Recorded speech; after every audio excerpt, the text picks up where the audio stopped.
तो हम लोग पिछले क्लास में कहाँ तक थे? कंपनी द्वारा भारतीय सिपाही असंतोष की वजह। ओके, दिख रहा है सही से? चलिए, पिछले क्लास में हम लोग कंपनी के द्वारा भारतीय सिपाही क्यों असंतोष थे और उनके वेतन भत्तों और सेवा शर्तों पे भी हम लोग क्या कर लिए थे, बातचीत कर लिए थे, परेशान थे। अब उससे आगे कई नए नियम उनकी धार्मिक भावनाओं और आस्थाओं को ठेस पहुंचाते थे। कितना धार्मिक, जो कुछ धार्मिक नियम आए, कुछ उनके नियम आए, उसे धार्मिक और आस्था मतलब जो चीज में आदमी विश्वास करता है उससे ठेस पहुंचता है। जैसे कि एक आया था उन लोगों का कि जितने सारे हिंदू मतलब कि सैनिक है वो चंदन नहीं लगाएंगे। तो भाई चंदन मतलब कि एक माने हिंदू धर्म के हिसाब से क्या है, एक मतलब कि सिंबल है, लेकिन उसी को बंद कर दिया गया। और हिंदू धर्म में विदेश जाने को माने समंदर पार करने को तो है ना पाप माना जाता था, तो वो लोग भी वो कराने लगे। तो इसीलिए सैनिकों में क्या हुआ, असंतोष टाइप का एक पैदा हो गया। क्या आप जानते हैं कि उस जमाने में बहुत सारे लोग समुद्र पार नहीं जाना चाहते थे? देख लिए, दूसरे देश में नहीं जाना चाहते थे, समुद्र पार नहीं जाना चाहते थे। ऐसा लगता था कि समुद्र यात्रा से उनका धर्म और जाति भ्रष्ट हो जाएगा।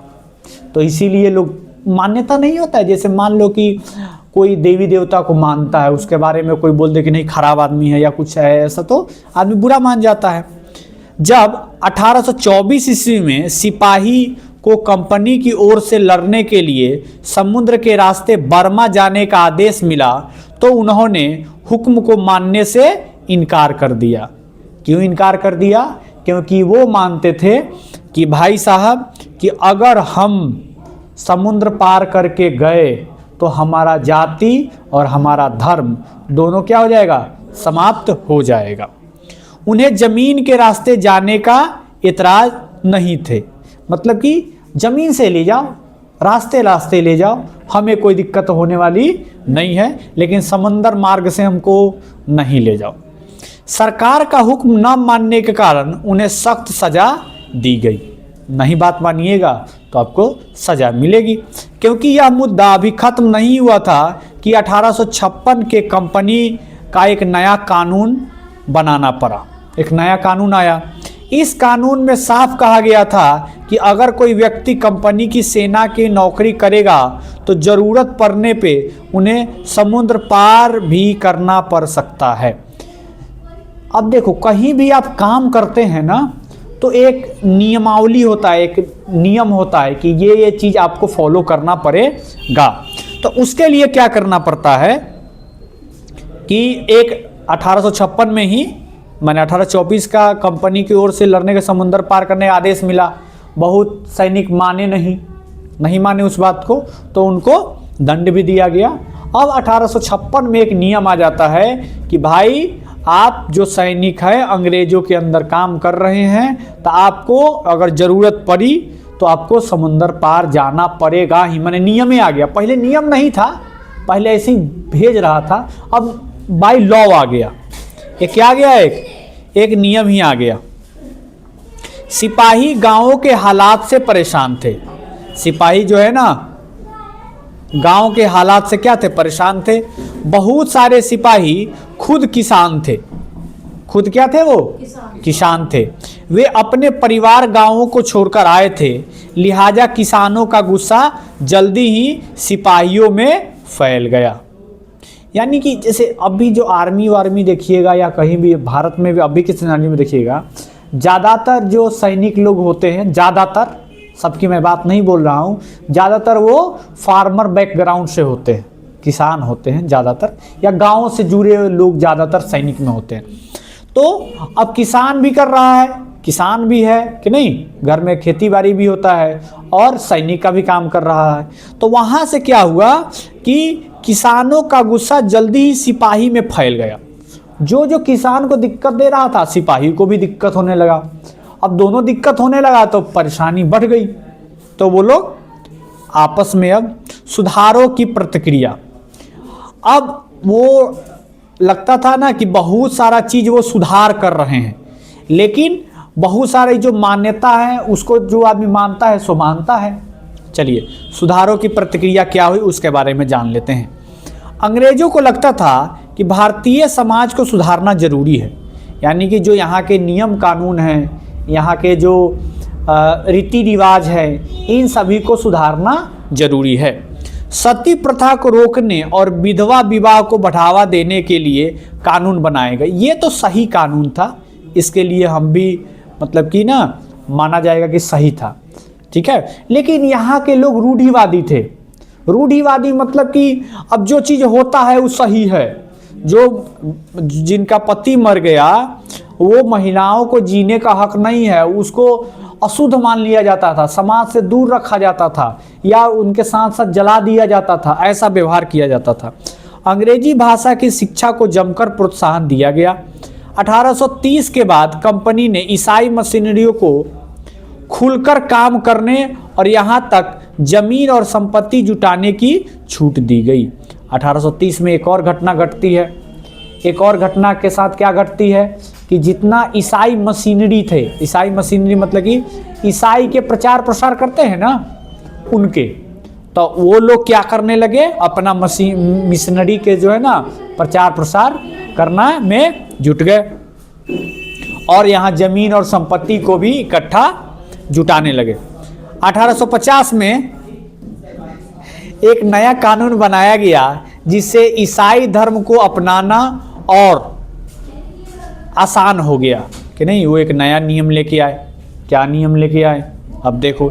इस कानून में प्रावधान किया गया कि अगर कोई भारतीय व्यक्ति ईसाई धर्म अपनाता है तो उनकी पुरखों की संपत्ति, उन पर अधिकार पहले जैसा ही रहेगा। अब देखो अब क्या क्या हथकंडा अपना रहा है ईसाई धर्म फैलाने के लिए कि पुरखों की संपत्ति है, यानी कि दादा परदादा की ज़मीन है, उस पर अधिकार मिलेगा, जो नहीं अपनाएगा उसको नहीं मिलेगा।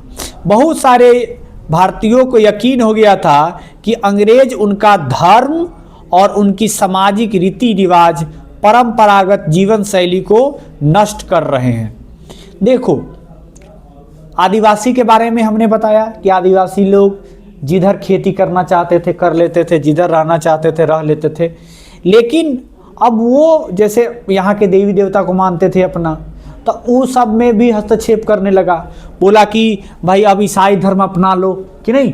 ये सारी परेशानी परंपरागत जीवन शैली मतलब यहाँ के लोग जो है ना माने क्या बोलते सभ्य थे और शांति से जीवन जीने वाले थे।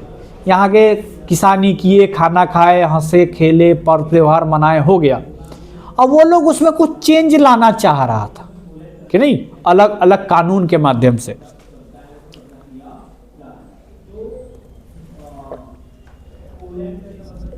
दूसरी तरफ ऐसे भारतीय थे जो मौजूदा सामाजिक व्यवस्था में बदलाव चाहते थे। इन सुधारों और उनके सुधार आंदोलनों को आप अध्याय 8 में पढ़ेंगे। देखो दो चीज हमेशा दिमाग में रखना है। क्या क्या कि पौराणिक कोई अगर गलत अवधारणा है या गलत मान्यता है या उससे किसी को हानि होती है, जैसे दो चीज़ों का माने चेंज होना जरूरी था। जैसे कि सती प्रथा ये समाप्त होना जरूरी था। महिलाओं का उसका क्या गलती है। और इस विडंबना ये भी समझो कि पुरुष मर जाए तो पत्नी को मर जाना है लेडीज को, लेकिन अगर वही पत्नी मर जाए तो पुरुष दूसरा शादी करेगा। देख रहे हो मतलब कैसी अभी भी होता है ये। होता है कोई पैसे लेके नहीं ले आते हैं, बिहार से ले आते हैं कोई खरीद के। हरियाणा में ऐसी परंपरा है चल रही है।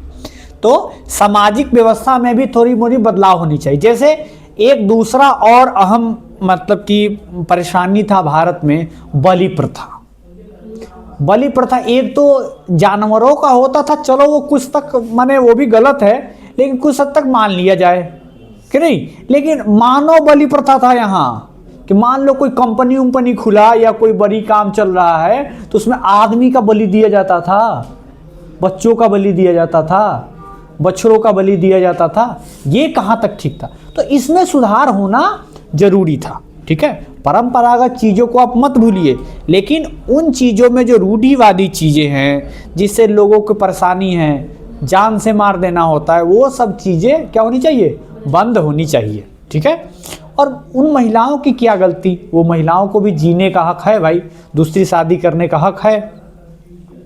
जनता की नज़र से क्या हुआ? उस जमाने में लोग अंग्रेज शासन के बारे में क्या सोच रहे थे, इसका जायजा लेने के लिए आप स्रोत 1 और स्रोत 2 को पढ़ें। अब देखो, यहाँ महाराष्ट्र के गांव में रहने वाले ब्राह्मण विष्णु भट्ट गोडसे द्वारा लिखित पुस्तक मांझा प्रवास के कुछ अंश दिए गए हैं।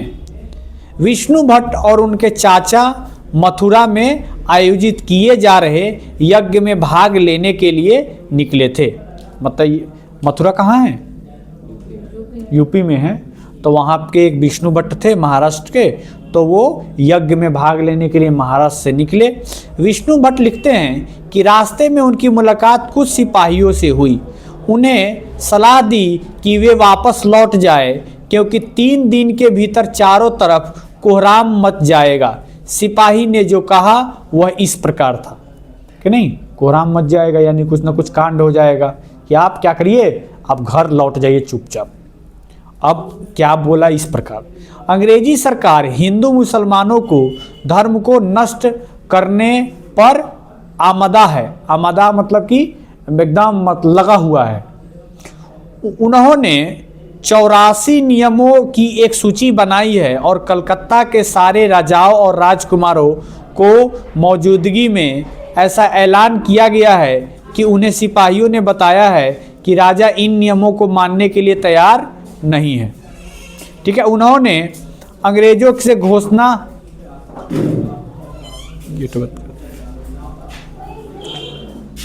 चेतावनी दी है। राजाओं ने कहा है कि अगर नियम लागू किए गए तो भारी उथल पुथल मच जाएगी। राजा भारी गुस्सा में अपनी राजधानियों को लौट गए हैं। तमाम बड़े लोग योजनाएं बना रहे हैं कि धर्म युद्ध के लिए तारीख तय कर ली गई थी। मेरठ छावनी में एक गुप्त योजना तैयार करके विभिन्न छावनियों को भेजी। चलिए, तो हम लोग कहाँ तक थे कि मेरा मानना है, उन्होंने क्या लिखा था कि मेरा मानना है कि अवध पर कब्जे से सिपाही के भीतर गहरा अविश्वास भर गया था और वे सरकार के खिलाफ साजिश रचने लगे थे। अवध के नवाब और दिल्ली दरबार के नुमाइंदे को सेना को कब्जा नब्ज जानने के लिए पूरे भारत में भेज दिया गया था। कि मतलब सेना का क्या मन है वो गुप्तचर रूप से पता लगाता था कि क्या सब चल रहा है। उन्होंने सिपाहियों की भावनाओं को और हवा दी। मतलब कि मान लो कि तुम कोई काम कर रहे हो चुपचाप और तुम पे कोई आके देख रहे, अच्छा क्या कर रहा है, तुम और गुस्सा हो गया और काम करने लगे। उन्होंने सिपाहियों को बताया कि विदेशियों ने बादशाह के साथ एक बड़ा धोखा किया है। माने यहाँ के जो राजा थे उनके साथ क्या हुआ है? धोखा हुआ है। उन्होंने 1000 झूठ गढ़ डाले और सिपाहियों को अपने मालिकों और अंग्रेजों के खिलाफ बगावत करने के लिए उकसाया, ताकि दिल्ली में दरबार को दोबारा गद्दी पर बैठाया जा सके।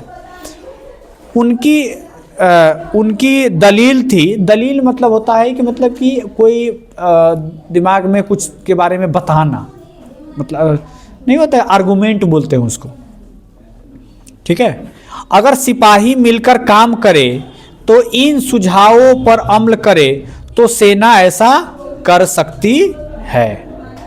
देख रहे हो, मेरठ के सिपाही विद्रोही सिपाही अफसरों पर हमला करते हुए और उनके घरों में घुसकर इमारतों में आग लगा दी। आगे जरा देख लीजिए, ये पढ़ लीजिएगा, ठीक है, ये वाला पढ़ लीजिएगा। आगे बढ़ते हैं हम लोग आगे। सैनिक विद्रोह और जन विद्रोह बन गया। अब देखो, पहले डिकोड करते हैं हम लोग सैनिक विद्रोह को, फिर पढ़ेंगे जन विद्रोह बन गया। चलो सैनिक विद्रोह के बारे में अगर जाने तो सैनिक विद्रोह मतलब सैनिकों के द्वारा किया गया विद्रोह, मतलब कि हम तुम्हारी बातों को मानते तो आ रहे थे लेकिन तुमने नियम इतने ना बदल दिए, राजा को ही हटा दिया, तो मैं अब आपके नियम कानून के अनुसार नहीं चलने वाला हूं कि नहीं। तो अब जन विद्रोह मतलब क्या है कि अब लोग भी विद्रोह करने लगा, जो किसान वर्ग थे, थोड़े मोरे जानकार वर्ग थे, वो भी सैनिक विद्रोह का क्या करने लगे, समर्थन करने लगे। यद्यपि शासन और प्रजा के बीच संघर्ष कई अनोखी बात नहीं होती, लेकिन कभी कभी ये संघर्ष इतने फैल जाते हैं कि राज्य की सत्ता छिन्न भिन्न हो जाती है। यानी कि जो मतलब कि देखो छोटा मोटा विद्रोह होते रहता है, जैसे अब छोटा मोटा विद्रोह कभी हो गया कि हाँ तुम्हारे बात को नहीं मानेंगे, कानून को नहीं मानेंगे, लेकिन कभी कभी ऐसा विद्रोह होगा कि राजाओं का राजा या कोई भी आदमी है, प्रधानमंत्री हो, कोई भी आदमी हो, उनका सत्ता हाथ से चला जाता है। बहुत सारे लोगों को मानने लगे थे कि इन सब का शत्रु एक है, वो कौन है, अंग्रेज। इसीलिए ये सभी कुछ करना चाहते हैं। इस तरह की स्थिति की हालात अपने हाथ में लेने के लिए लोगों को संगठित होना पड़ता है, उन्हें संचार, पहलकदमी कि नहीं और आत्मविश्वास का भी परिचय देना होता है। आत्मविश्वास कि हम ये कर सकते हैं, ये आत्मविश्वास है। भारत के उत्तरी भागों में 1857 में ऐसी स्थिति पैदा हो गई थी। फतह और शासन में 100 साल के बाद ईस्ट इंडिया कंपनी को एक भारी विद्रोह से जूझना पड़ रहा था। 1857 का वो समय था जब भारतीय सैनिकों द्वारा कि नहीं विद्रोह किया गया। तो लगभग 1757 के करीब में से लेकर के 1857 तक 100 साल की बात हो जाती है। 100 साल बाद तक ये जो आपका मतलब कि क्या बोलते हैं, एक दबी जुबान में जो चीज़ें चल रही थी वो अप्रत्यक्ष रूप से विद्रोह सामने आ गया था। नहीं होता है कि दो आदमी में धीरे धीरे झगड़ा, थोड़ा थोड़ा झगड़ा होता रहता है, एक बेरा फटता है, एक दिन दे लाठा लाठी बंदूक निकलता है। हैं न्यूज़ पे भी हाँ मतलब 50,000 रोज मांगती रहती थी, मेरे दे दो। फिर एक दिन उसको गुस्सा आया, उसने मतलब मार दिया उसको जान से। ऐसा ही होता है। अब देखो, अब मई 1857 ईस्वी में शुरू हुई इस बगावत को भारत में कंपनी का अस्तित्व खतरे में डाल दिया था। अब लगा था कि अब यहाँ से ईस्ट इंडिया कंपनी उखड़ के चली जाएगी। मेरठ से शुरू करके सिपाहियों ने कई जगह बगावत की। सबसे पहले कहाँ शुरू हुआ, मेरठ में, यूपी में कि नहीं, और बगावत आगे भी फैलने लगा इन द सेंस, मान लो कि यहाँ तुम लोग विद्रोह कर रहे हो कोई चीज़ का, कि सीबीएसई ने कुछ ऐसा नियम ला दिया कि सभी बच्चे फेल होने लगे, मतलब ऐसा कोई नियम ला दिया कुछ। तो अब क्या होगा कि तुम पहले दिल्ली में हुआ तो दिल्ली के बच्चों ने विद्रोह किया, फिर यूपी के बच्चों ने विद्रोह कर दिया, फिर बिहार के बच्चों ने विद्रोह कर दिया। तो ये जो दिल्ली से जो आग फैली वो यूपी में गई, बिहार में गई, झारखंड में गई, हिमाचल में गई। तो ऐसे विद्रोह को फैलने को ही क्या बोलते हैं, मतलब कि जगह जगह पे बगावत बढ़ जाना। समाज के विभिन्न तबकों में असंख्य लोग विद्रोही के तेवरों के साथ में उठ खड़े हुए। जैसे नेपाल में हुआ था, अभी विद्रोह हुआ था, नेपाल में विद्रोह, हाँ। उसके बाद में तुम्हारा बोल दे बांग्लादेश में भी हुआ था।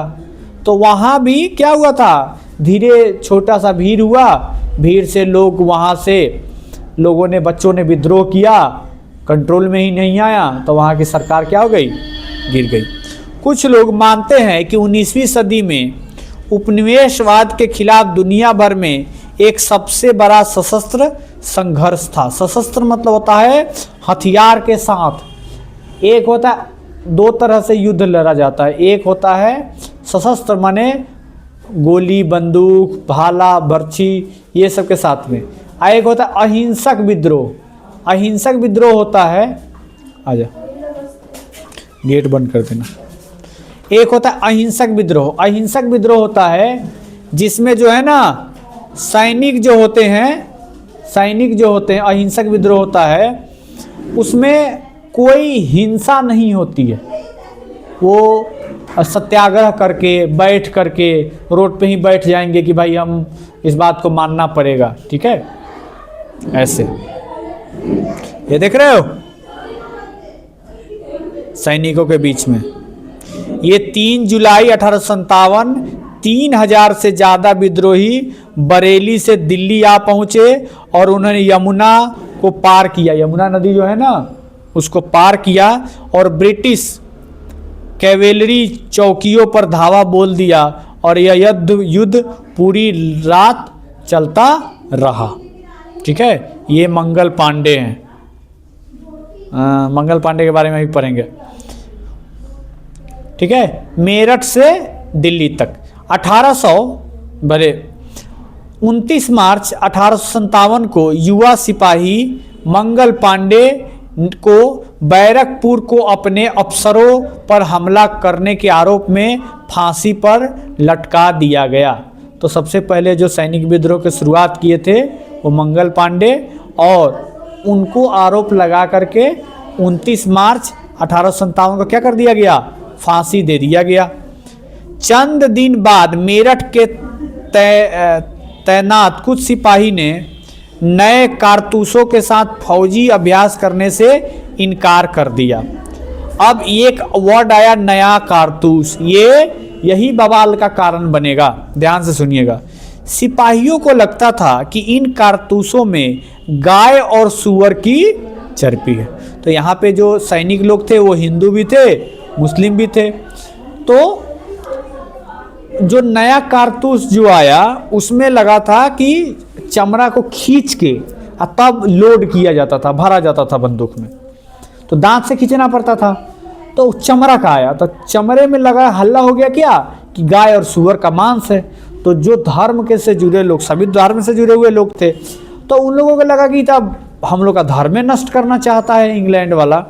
तो 85 सिपाहियों को नौकरी से निकाल दिया गया, मतलब बोले कि हम अब कारतूस नहीं यूज करेंगे। तो उसके बाद में कितना है 85 सिपाहियों को नौकरी से क्या कर दिया गया, हटा दिया गया। उन्हें अपने अफसरों का हुक्म न मानने के आरोप में 10-10 साल की सजा दी गई। अब आप तुम्हारा काम नहीं माना, तुमको तो हटाएंगे, साथ ही साथ क्या डाल देंगे, जेल में डाल देंगे। यह 9 मई 1857 की बात है। आप देख रहे हो, दमन से कचाराई की दमन करके चीज़ों को ठीक कर ले। मेरठ में तैनात दूसरे भारतीय सिपाहियों की प्रतिक्रिया बहुत ज़बरदस्त रही कि नहीं। मेरठ में तैनात दूसरे सिपाहियों की क्या रही प्रतिक्रिया, बहुत ज़बरदस्त रही। 10 मई याद रखना है, 10 मई को सिपाहियों ने मेरठ को जेल पर धावा बोलकर वहां बंद सिपाहियों को आज़ाद करा लिया। वहाँ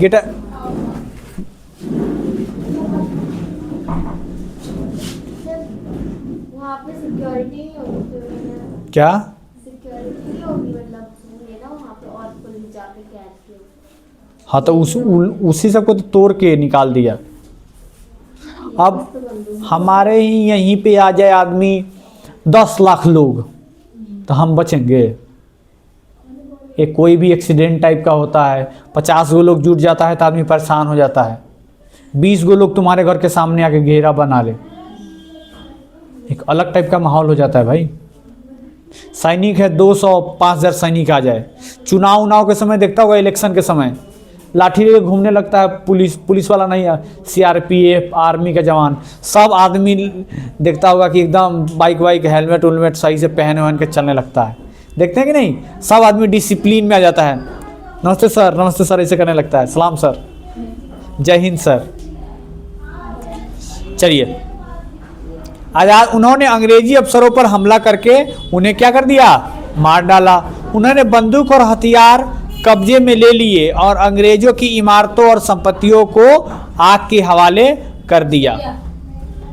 उन्होंने फिरंगियों के खिलाफ युद्ध का ऐलान कर दिया कि ये जो अंग्रेज लोग हैं, ये जो अंग्रेज लोग हैं, ये फिरंगी लोग हैं, इनके विरुद्ध अब युद्ध होना जरूरी है। सिपाही पूरे देश में अंग्रेजों के शासन को खत्म करने का आमादा थे। माने वो नहीं होता है जुझारू रूप से, मतलब कि अब हम तो करके ही रहेंगे। लेकिन सवाल यह था कि अंग्रेज के जाने के बाद देश का शासन कौन चलाएगा। सिपाहियों ने इसका भी जवाब ढूंढ लिया। उन्होंने मुगल सम्राट बहादुर शाह जफर, कौन थे, बहादुर शाह जफर, देश का शासन सौंपना चाहते थे। मेरठ के कुछ सिपाहियों ने एक टोली 10 मई को रात को घोड़े पर सवार होकर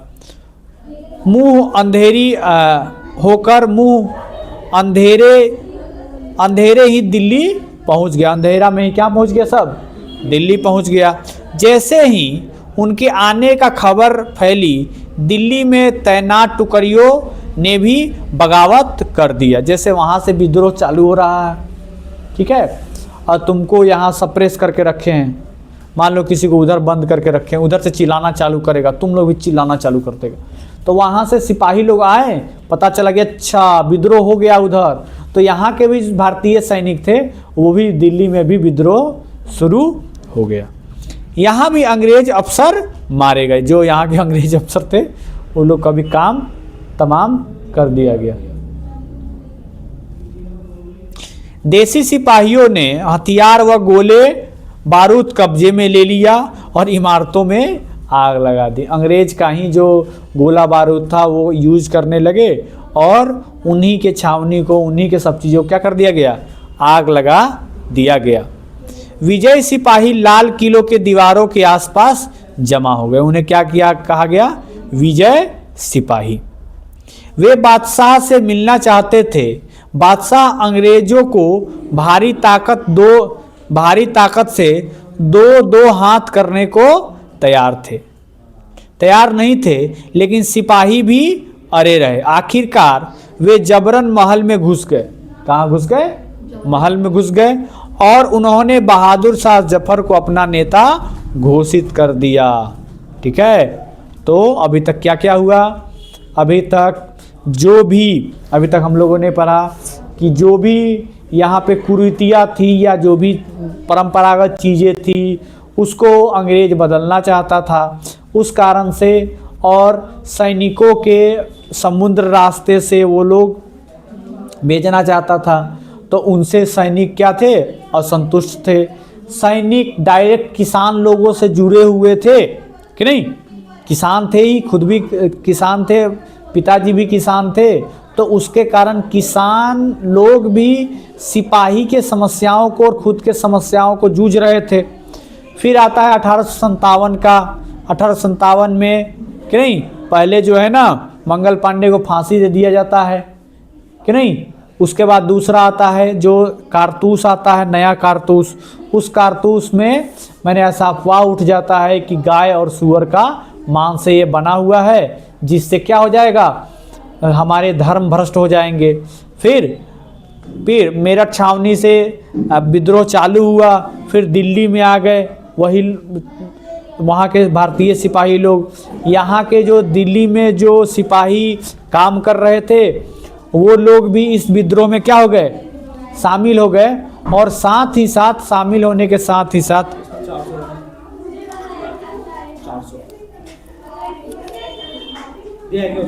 बंद करो।